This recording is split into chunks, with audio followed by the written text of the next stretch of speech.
live.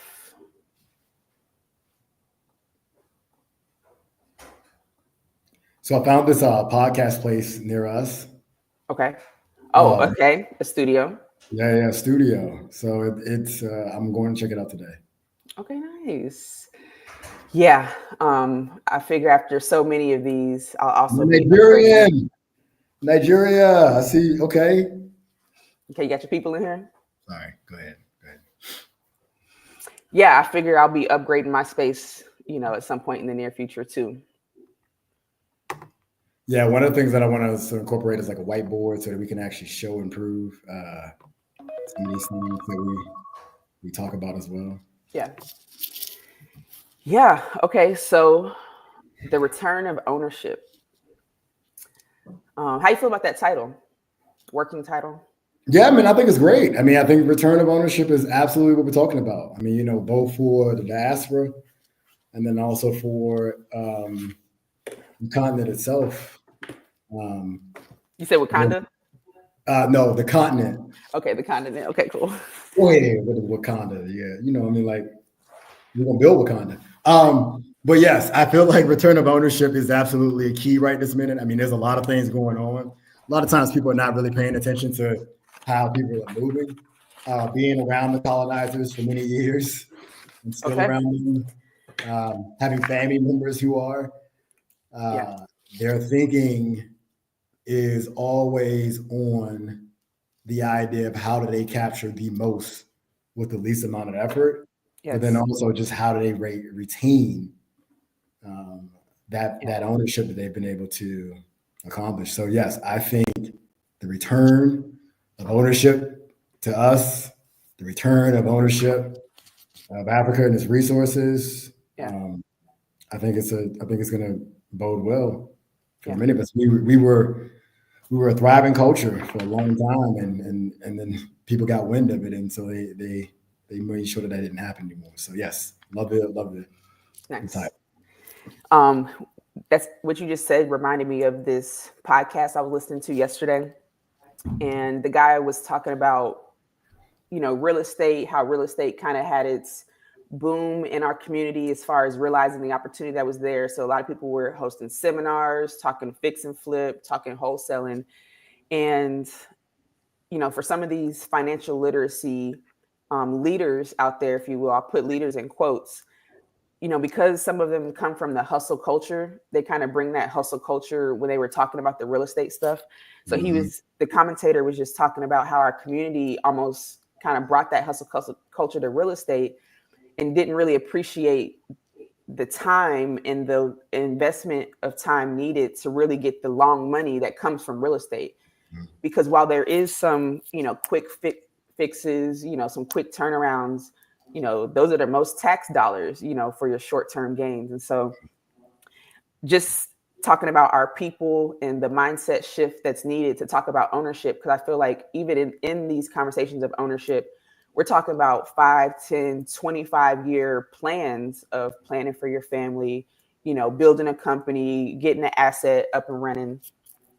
And then the other thing that I was reminded of when you were talking, the conversation I had with the gentleman who I mentioned we'll be talking to in 2 weeks. One of the themes he brought up, he said historical reference, saying that our people, and especially this generation, loses the historical reference. So we see everything kind of like in a vacuum, like, oh, what they're doing at DEI right now, what's happening, with the law and economy right now. But if we don't zoom out to really look at that historical reference, then we're losing out on so much wisdom and, guidance we could be taken from cycles of the past. Right. So when you're talking about ownership, bro, and the necessity of it and this mission that we're on to bring these conversations, not just the conversations of it, but the actual vehicles to help people, get that back.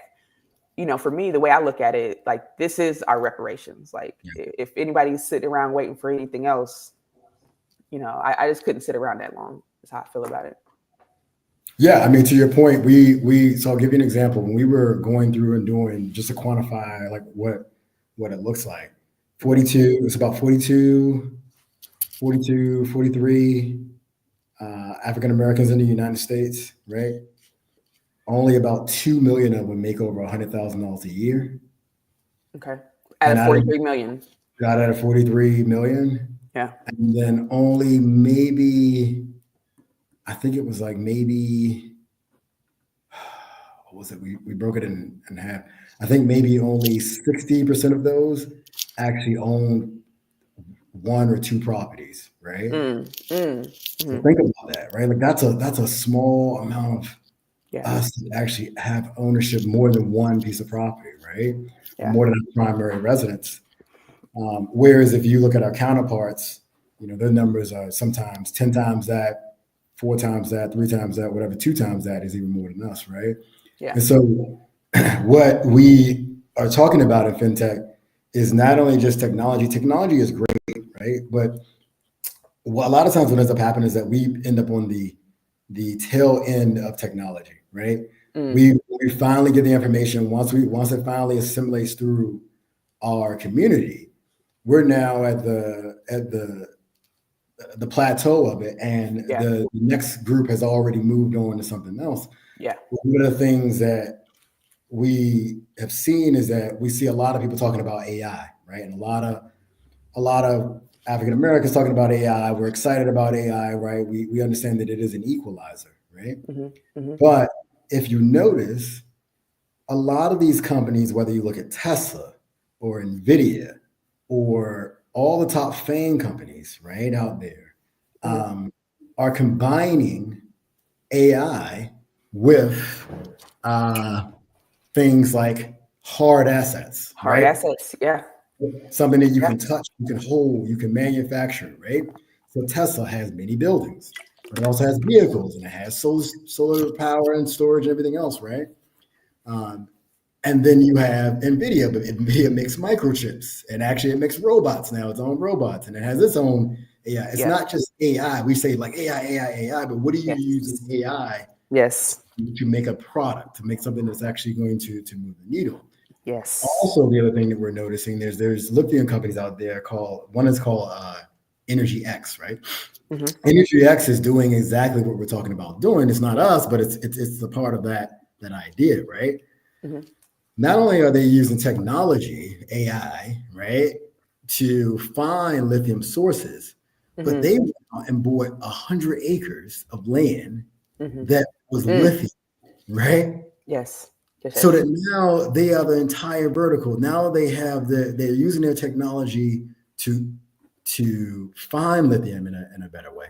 But then they're all using that same technology to go out and actually buy the land and then actually extract that lithium in a more efficient way, which is what I foresee personally happening. You used to have technology companies, and then you used to have the owners, right? Yeah. You're now going to start having and again, I'm not an expert or anything, but I'm just watching, and I know how people are thinking. Yeah.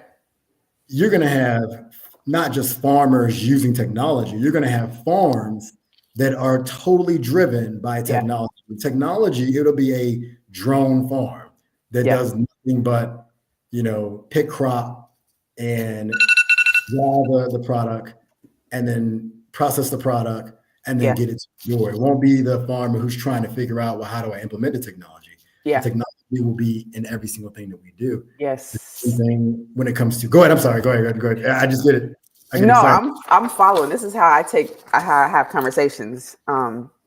Because exactly what you're saying brings back that historical reference. But instead of like history in the past, it's like history now, and zooming out for that big picture.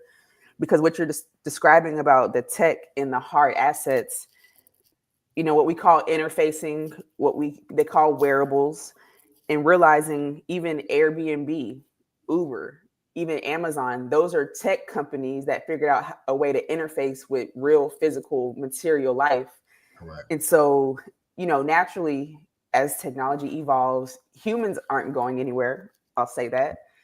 And so we need a way to better integrate it with our life and not taking people so far out of their normal reality, like, oh, come into this Ready Player One world where you just put on these goggles and you sit and that's your whole world. It's like, okay, we're not ready to jump there show me how this technology can make my current world easier. And so even for me, this is my first time really putting my finger on this thing that we're talking about, the intersection between technology and the real world. And it's something that fascinates me, obviously. Yeah, that you summed it up so perfectly. The interfacing of technology and the real world. We were working on technology. We were trying to figure out how to use it in the real world, and now we're starting to see companies that are actually using it.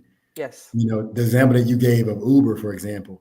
Yeah. Uber. I told people I was in San Francisco when I was getting my MBA. We had to go through these like immersions or whatever, and so we went to what was it called, Salesforce, and a couple others. And I was talking to an Uber driver who was driving there. And he made enough money to basically pay. So he had a $10,000 spend, right? Burn, right? Like he had school for his kids, apartment, whatever it may be, but he made enough Uber to do it. And so when I was sitting there talking to him, he was like, you know, but at the end of the day, Uber is just using us to eventually get rid of us. Well, that has been like, you know, almost 12 years, not 12 years ago, maybe about 7 years ago, right? Yeah. Since that. Back then, he was saying he knew what the eventuality was going to be. So if you take to make Uber as a technology company, they always had the vision of being like, look, we're just going to have our own cars, right? Yeah. Driverless cars. You're watching them do it. You're watching them buy vehicles first. They're letting you lease the vehicle. Yeah. Yes. And this is nothing against Uber drivers out there. It's just how do you merge with this? That's what needs to happen, right? You can't stop progress. But you're watching Uber now buy vehicles, testing out self-driving vehicles. Yes. So they can eventually have the whole entire vertical. They will be the transportation system. Yes. For everyone. Yes. And so they're buying their own vehicles. They're going to buy their own lots. They're buying their own charging stations for their vehicles. That's that interfacing of like, okay, we got a technology company. Yeah. How do we use it in the real world? Yeah. Yeah. Man. Okay. So now I want to tease out a little bit about Karooti and how that looks, because now that we're kind of bringing some color to our conversation about interfacing with the real world. So, you know, we know what that looks like in conversation. We using technology to help develop infrastructure in places that, you know, could use a little more help. Ideally, they're driven by people of that community, of that country, if you will. So they know intimately what's needed and not just somebody from the outside coming in trying to impose their goals. Right. So I'm thinking, how does this technology help the issuer of the project, the person who's leading it? How does it help the people that are benefiting from the project? You know, I'm just thinking through really that interface piece now. Yeah. So one of the things that we're working on here at Karooti is that we saw that there was a disconnect between technology as a Black founder or as a person of color founder, and then getting funding specifically. Yeah. And I ran into that myself. I'll be the first one to explain. I own technology companies. I get to a certain level. I have revenue. I have IP. You know, I have customers, right? Large customers. But then when a VC or somebody looks at me and they say, well, how is he going to compete with a Google or somebody else, or a kid who has a trust fund or whatever it may be? Yeah. I love you, Will, but we're not going to give you the money. Yeah. And then they would ask me questions like, well, you know, like, do you own anything? Is there any assets? And is there anything else like that? Right? Is there anything physical? And we didn't, because we were in the technology space like everybody else, but we didn't know that we were still at a disadvantage, even though we had great technology, because we did not have these physical assets to basically, they wanted to use as collateral, right? In order to go ahead and fund us. They're like, look, we're willing to take a risk, but we need some collateral is what they were saying. I did not have it. I did not understand that, right? Yeah. Just to go back to when it comes to Black founders and technology, Crunchbase put out an article and it made so many people, specifically YT people, upset because it told the truth. Crunchbase, if you guys don't know, Crunchbase just is one of the biggest aggregators of information when it comes to technology companies. It's like Crunchbase don't lie. Yeah. Huh? Crunchbase don't lie. Yeah, Crunchbase don't lie. It has all the information that you ever want to find out. If your friend says he got a startup and you want to see what it is, or somebody says they have a startup, but you want to get some information on it, or a technology company, all that information is going to be in Crunchbase a lot of times. Yeah. So what it did was it compared all the funding that went out to everyone, right? And I'll tell you, I think it was like almost 360 billion went out last year. Okay. Black founders or POC founders got less than 1% of that funding, less than 1%. You mean to tell me there was not, we couldn't even get 2%? Like what? Yeah. We got less than 1% of the funding, right? And it wasn't because we didn't have great ideas or anything else like that. It was because the people who have the money, who are making the decisions, are betting on big ideas, right? The unicorns. And one of the things one of the things that they want to see, because they have funds, and let's just talk about what a fund is. A fund is basically a group of people who are accredited, or institutions, right? Like banks or people with a lot of monies or families who come together, pull their money together and say, look, we want to invest in this because yes, there's high risk, but it's also high return. Mm-hmm. Well, one of the requirements for those funds, if you don't know, I used to be part of an LP group inside of a fund, an angel investor inside of a fund. Is that you need to be able to return that fund 10 times. So I'll give you an example. If we take 10 million in funding from families and institutions and everything else, right? Mm-hmm. Then we need to be able to turn that into $100 million return for those people. Right? Yes. Which means that they're betting on the biggest, brightest situations. They don't have a capacity to take on a 2 or 3 time return. Even though to most of us, we'd be like, great, you give me $100 and you give me $300 back. Yeah, that's better than Las Vegas, right? Right. Even if you give me 1.5, I'm still better than Las Vegas, right? Yeah, better than real estate too. And real estate, right? Exactly, right? Yeah.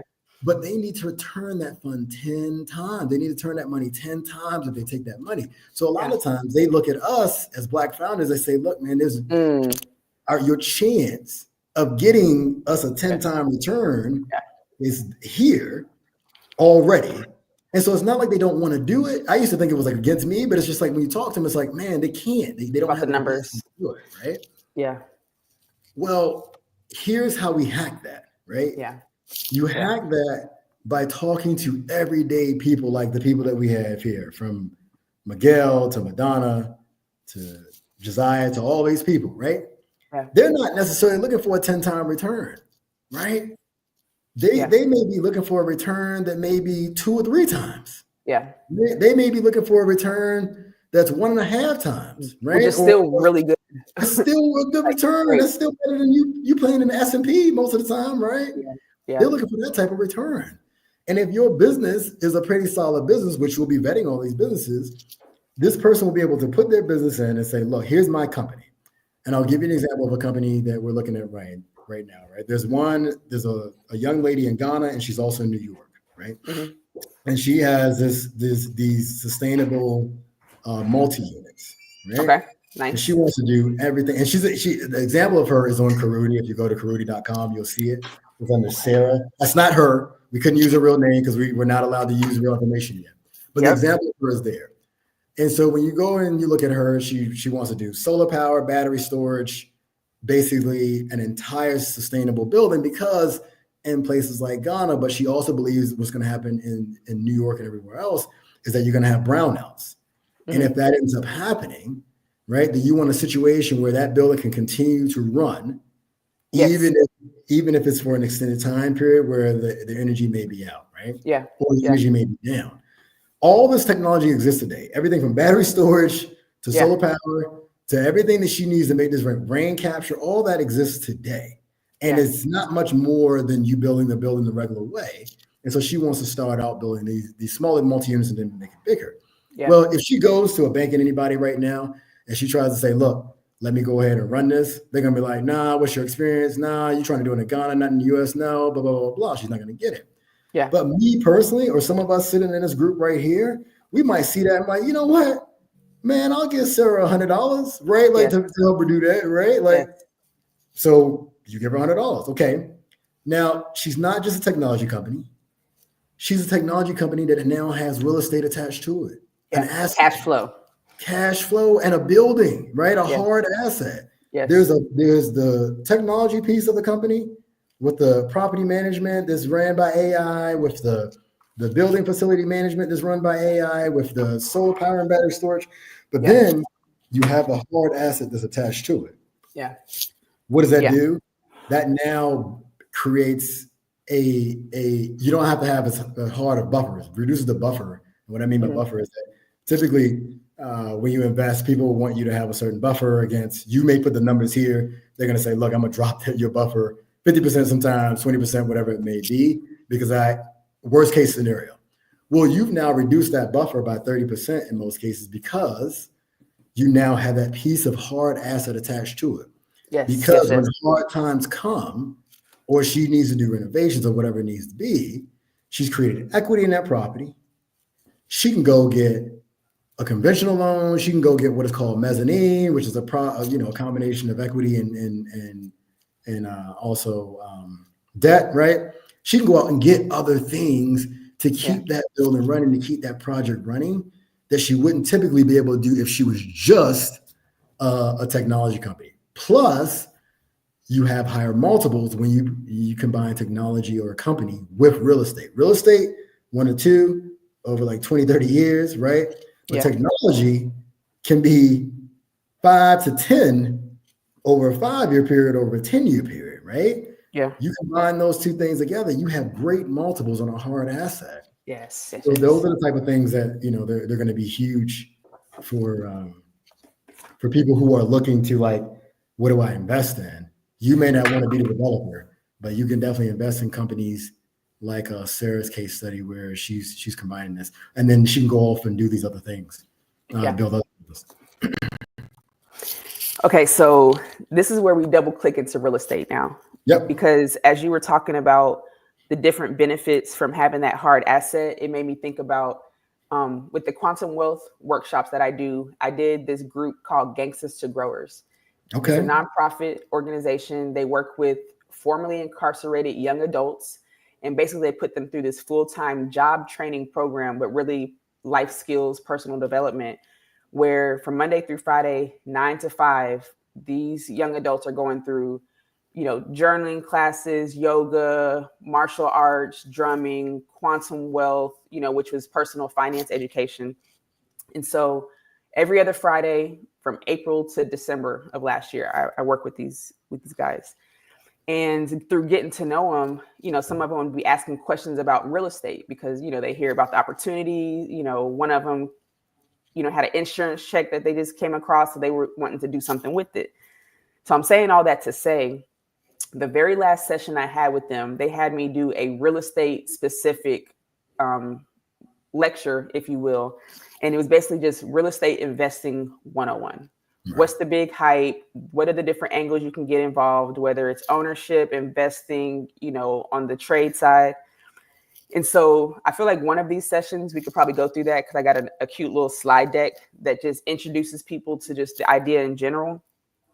But one of the reasons why I love real estate so much is exactly what we're talking about, is its multi-function use, how it's one of the tried and true asset classes, like, talking about what makes money so valuable, or Bitcoin, or, any asset. Scarcity is one of the things that makes it valuable. So generally speaking, we're not creating any more land. Yeah. And then where we started with the conversation about the many benefits that come from it. So you have the hard asset. You talked about collateral. So now when I need to make different leverage moves, I have an asset I can put up its collateral to help me extend that leverage. You have cash flow. Every single month, you get in a check for whoever is renting that property. Mm-hmm. You have appreciation or equity. If you buy it in the right place at the right time, the value of that hard asset for your collateral is going to increase over time, increasing your value. And then the one that people don't talk about a lot, mainstream, but the real, wealth business folks know it, because the reason why 90+% of millionaires own a significant amount of real estate in their portfolio is the tax benefits. Mm-hmm. Because no matter what you're doing,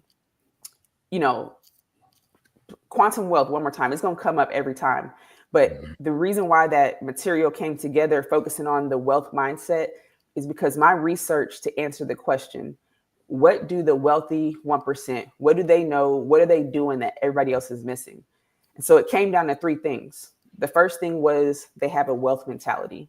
All the books and everybody would agree on that was essential to build wealth, but they didn't say how to build a wealth mentality. What is that? So that's why I did quantum wealth. But the other two things that the wealthy 1% are doing,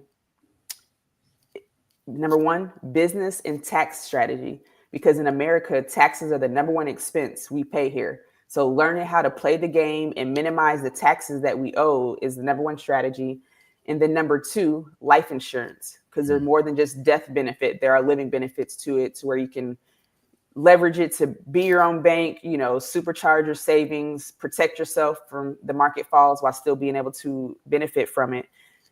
So with the real estate piece, like I said, we'll probably set aside a session just for us to dig into that, because especially as we're talking about, the people who maybe want to put in $500 for Sarah's, multi-use sustainable project. They may not have that background understanding of not only investing or technology, but even real estate itself. And so with real estate being that sweetheart asset, the easiest thing to get into with home ownership and, first time home buyers, I always take the time to dive into some real estate stuff when I can, just because it is that best first step for people getting into ownership. My opinion. No. I mean, that's everybody's opinion. I mean, that's what the wealthy do, right? Like, he who owns the land, right, owns everything, right? So building a platform that has value and compliance. One of the things that is different from us, this is not like crowdfunding, like necessarily Kickstarter. Kickstarter is great, right? Kickstarter is great for a lot of different things, but it doesn't have the ability to give you equity. Yes. Biasability being a SEC and FINRA regulated platform, we can actually help people buy in and get equity into these projects instead of just, hey, a lot of goodwill, like what you're doing, right? Yeah. And then on the platform, you'll be able to see that equity go up because it's, again, attached to real estate.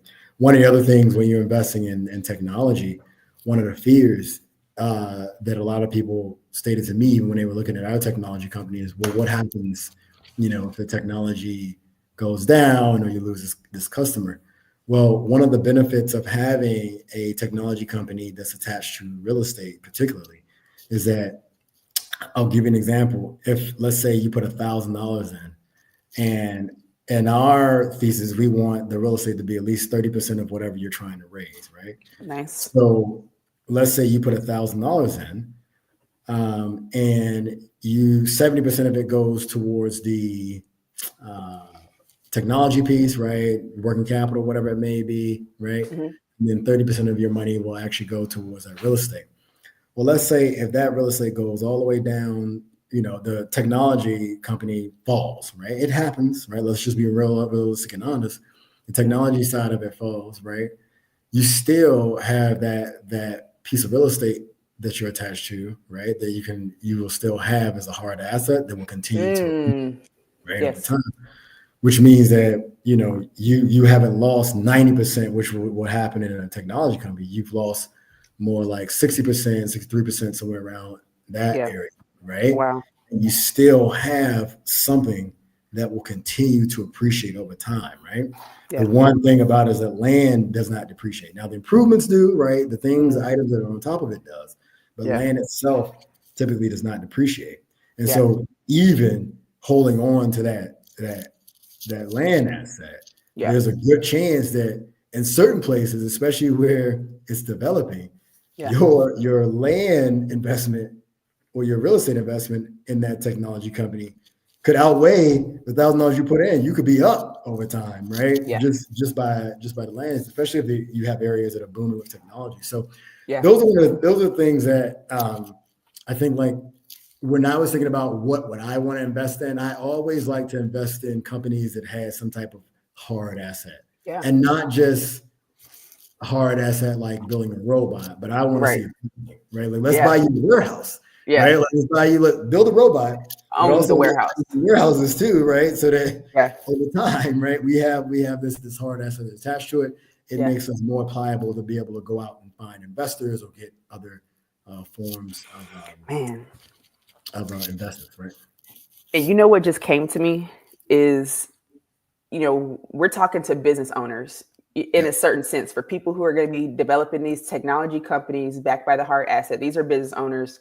We're talking to investors at the same time, people who want to invest in these new futures. So what just hit me is these conversations and this platform, this tool, Karuti, not only going to empower these people who are already in these conversations, business owners, investors, but it's going to also encourage and empower people who were never thinking about starting a project or a business in the first place, because what you just described is like a safety net. This real estate gives people a safety net or a backstop to where the risk that would happen if somebody before would go out, venture to create a technology company, raise money to do it. There's a certain level of risk that's there that is eliminated when you have a hard asset, as that safety net. And so for anybody who maybe was hesitant to take the leap on the brilliant idea that they have, now we have not only the tools with AI to create that idea without having a whole development team, but now you have the platform to share it and raise funds for it with this methodology of having that hard asset attached in a way that, can allow you to freely, explore it without worrying about you're going to lose your house or your shirt, trying to get this project done. Right. Exactly. A lot of times people have to put their personal home, or their primary residence up. For a lot of us, I mean, we don't have trust funds. We don't have a lot of savings a lot of times in our community. Yeah. And so if you were, at a point where you're like, okay, well, I'm going to go ahead and go ahead and take this venture, the SBA or whoever else is going to want you to put some guarantee on the line. That guarantee typically comes in your primary residence for a lot of us. Yeah. Well, what if that business goes down? That business goes down, then they're going after your home, and you have this lien on your home, or whatever it may be. Yeah. With this, we're going to de-risk that for entrepreneurs, right? By saying, when you're raising these funds, find a property out there that will be your collateral, go out there to put on the bank. And honestly, it's a lot better than your primary residence situation anyway, because it's going to hold some value. You're buying it right then with funding, right? That's one of the milestones that'll be in there that, okay, you got to this level of funding, you should be buying that property that you told everybody that was going to happen, right? Yeah. And that was what it comes in with the AI. We use smart contracts, so it'll say, okay, you've reached this milestone. Next thing is to purchase the property. You don't automatically do it for the founder, right? The founder doesn't have to think about it. They don't have to be like, well, I don't know, blah, blah, blah. Yeah. For the investor, they're happy because they're like, look, we saw exactly where the money was going to, right? So everybody is on the same page when it comes to that. So these are the things like, that when I was thinking about it, when we were sitting down discussing, like, how do you make this work? For us, because we are kind of behind the 8 ball when it comes to technology and investment. Yeah. Pulling our money together this way and then going out and being land owners and technology owners are our main ways to catch up. Yeah. It's the only way, as far as I'm concerned, that's viable and can actually get some traction. Not saying that we're competing to close the gap, but if that is a metric that we're using to gauge progress, Wow. Okay. So I feel like, unless you had any final thoughts you wanted to wrap up, I feel like that's a good place for us to put a pin in it for today. Yeah. So please join us every Friday, everyone here. We'll be dropping more gems when it comes to technology and real estate. We'll be going deeper into what Karuti is as we start to get through our vetting process. Right now, we will be putting our own platform under a crowdfunding platform to raise money. So we'll be telling you guys more about that and how you can invest in our platform. You'll be able to see the milestones that we're hitting, right? We're going to be the prime example of this. So we're going to go out and buy a property so that, our staff and our technologists will have somewhere to stay and be able to work. You'll be able to see the milestones on the working capital. So please stay tuned as we continue to do that. We'd love for each one of you guys to go ahead and invest a few dollars to help us get to our goal. And then we'll be also talking about other things, right? The other things that we'll be talking about is this is not just a play for US, right? This is a play that could be global, right? We can do the same, we can replicate this model in places like Africa, on the continent of Africa, or South America, or anywhere that there are diaspora, anybody who is looking to get into an area and understand that market will also have some investment in that market. And I don't know how this will work, but think about it. If you've invested and you've been investing, a lot of these countries want to see some type of investment in their country before they allow you to have citizenship or certain advantages. There's nothing guaranteed here, right? But we've had discussions with plenty of leaders who say, look, this may be a good way to show that people are investing in our country. And if we see, investment over time, and we do our background checks on these people, this might be a way for people to be able to do that. So that's something that excites us. So please continue to stick around with us every Friday. We'll have guests on. If you have a company that you think that fits this thesis of both technology and real estate, then please, by all means, send it to us. And we're a platform. We're not going out there making the ideas, anything else like that, but we can definitely point you in the right direction.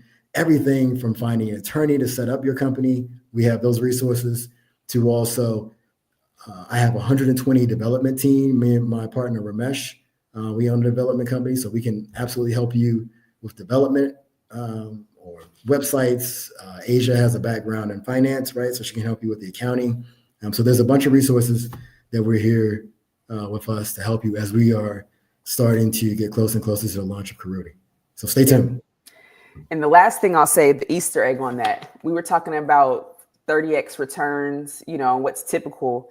That global focus, this is not financial investment advice. Nothing's guaranteed. Results may vary. But going globally is where you can really start to notch up on your return multiples, just because the opportunity is there. It is not as developed as certain things we have here and we're used to. So, if you want larger returns, you may have to look outside of your borders. Absolutely. Okay, cool. All right. Looking forward to see y'all next week. Peace. Thank you. All right. Bye-bye.